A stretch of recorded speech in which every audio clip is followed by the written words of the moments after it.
Kailangan na natin umalis dito. Wala na si Ninong. Wala na tayong problema. Makakauwi ka na. Pinatay mo siya?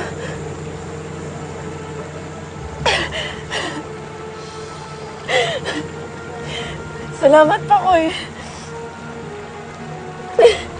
Makatapos tayo. Mapapagamot ko na yung kapatid ko. Pagkatapos nun, mahanap ko na yung pamilya ko. At magkakasama na kami. Thank you. Thank you. Pati si Harry, si Lynn. Pagkikita ba ulit kayo?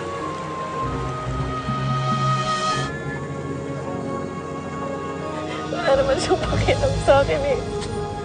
Hindi na ako mahalaga sa lalaking yon. Ako, pagkatapos dito, makakalimutan mo rin ba ako? Ako sa lahat ng ginawa mo para sa akin, hindi kita makakalimutan.